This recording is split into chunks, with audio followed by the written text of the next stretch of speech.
मेरी शादी वाले दिन मेरा 22 साल का देवर बहुत खुश था। मैंने हमेशा उसे अपना छोटा भाई समझा था और वह भी मुझे भाभी माँ कहकर पुकारता था। पति की मौत होने से कुछ दिन बाद मुझे अकेले सोने में डर लगता तो मैं अपने साथ बेड पर सुलाने लगी। सर्दियों की रातें थी और एक बिस्तर में मुझे देवर के साथ सोना बहुत अजीब सा लगता था। देवर मुझसे काफ़ी छोटा था, वो 22 साल की उम्र में भी 20 साल का जवान लड़का लगता था। पति के मौत के बाद मैंने बहुत मुश्किल से ही गुजारा करती। उस रात सोचा कि एक बार देवर को आजमा के देखती हूँ। गांव के एक सादे सुहाने कोने में, जहां मिट्टी की खुशबू में अपनापन घुला होता है, वहीं बसा था नरपतपुर। इस गांव में रहते थे ठाकुर हरिनाथ सिंह। उनके दो बेटे थे, बड़ा बेटा रवि और छोटा बेटा अर्जुन। रवि की शादी हो चुकी थी। उसकी पत्नी सुशीला एक संस्कारी, सधी संवरी और समझदार बहू थी। वो पूरे परिवार को जोड़कर रखने वाली थी। सुशीला का स्वभाव इतना मीठा था कि देवर अर्जुन भी उसका आदर करता था। अर्जुन अभी कॉलेज में पढ़ रहा था। उम्र यही कोई 22 साल की रही होगी। पढ़ने में होशियार, लेकिन थोड़ा चंचल स्वभाव का।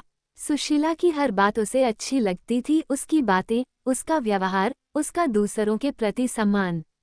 एक दिन की बात है, घर में रवि किसी जरूरी काम से शहर गया हुआ था। सुशीला आंगन में तुलसी के पास दीप जला रही थी। अर्जुन बाहर से साइकिल चलाकर लौटा और पसीने से तर था। वह सीधा वहीं आ गया।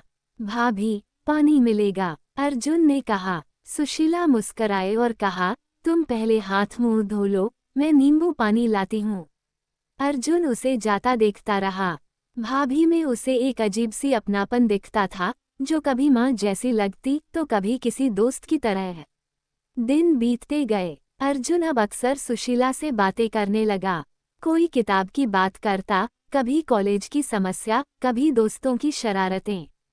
सुशीला भी उसे छोटे भाई की तरह समझती और स्नेह देती। लेकिन धीरे धीरे अर्जुन के मन में एक अलग भाव पनपने लगा। वो उस भाव को पहचान नहीं पा रहा था। वह भ्रमित था, ये स्नेह था या आकर्षण। एक शाम घर में सभी लोग किसी शादी में गए थे। सिर्फ सुशीला और अर्जुन ही घर में थे। बिजली चली गई। सुशीला दीपक जलाने लगी। अर्जुन वहीं खड़ा खड़ा उसे देख रहा था। भाभी, अर्जुन ने धीमे से कहा। हाँ, सुशीला ने दीपक रखते हुए उसकी ओर देखा। आप बहुत अच्छी हैं।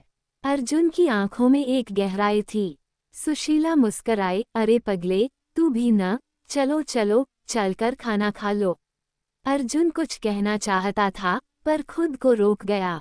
उसे समझ आ गया था, ये जो भावना थी, वह सही नहीं थी। सुशीला भाभी थी और इस रिश्ते की मर्यादा सबसे ऊपर थी। अगले दिन अर्जुन ने कॉलेज में दाखिला बाहर शहर में ले लिया। वह बिना किसी को बताए शहर चला गया। जब रवि को पता चला तो वह हैरान हुआ, अरे इतनी जल्दी क्यों?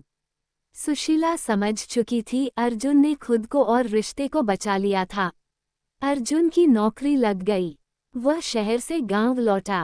पहले से ज्यादा परिपक्व और समझदार लग रहा था। उसने आकर सुशीला के पैर छुए।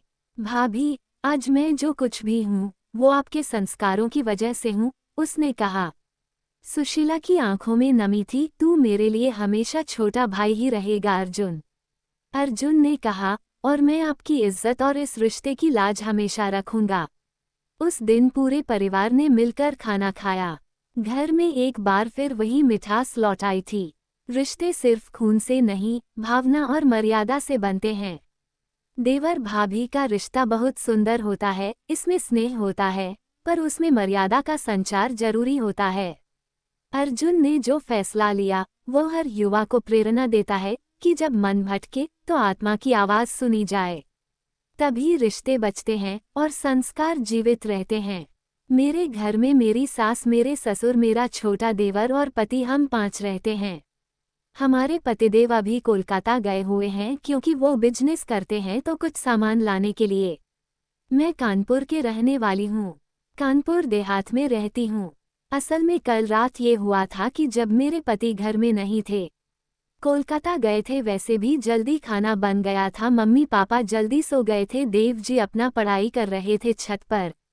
मैं भी वहीं चली गई। इतने में ही कुछ देर में लाइट चली गई और लाइट बहुत देर तक नहीं आई। रात के 11 बजे बज गए थे, लाइट नहीं आई तो नीचे कैसे सोती। मम्मी पापा तो दोनों को नींद आ चुकी थी पर मुझे बहुत गर्मी लगती थी। इस वजह से मैंने प्लान बनाया कि आज रात को छत पर ही सो जाएं। देवर जी भी बोले कि भाभी आप उधर सो जाओ, मैं भी सो जाता हूं। तो मैं सोचा कि सही है आज यही सोया जाए और नीचे बिछावन लेकर आए और देवर जी के लिए भी बिछा दें और अपने लिए भी बीच में थोड़ा जगह छोड़कर फिर आराम से सो गई। नींद नहीं आ रही थी तो हम दोनों बात कर रहे थे। बात करते करते उन्होंने पूछ लिया कि भाभी क्या आपका कोई बॉयफ्रेंड था। तो मेरा तो बहुत बॉयफ्रेंड था पर मैं कैसे बताती हूँ उनको कि मेरा कोई बॉयफ्रेंड था या नहीं था। ये बात ऐसे भी बताने का नहीं होता है, पर मैं भी पूछ ले कि आपका कोई गर्लफ्रेंड है। तो उन्होंने कहा हाँ है। तो मैंने कहा तो फिर आपने अपने गर्लफ्रेंड के साथ क्या क्या किया।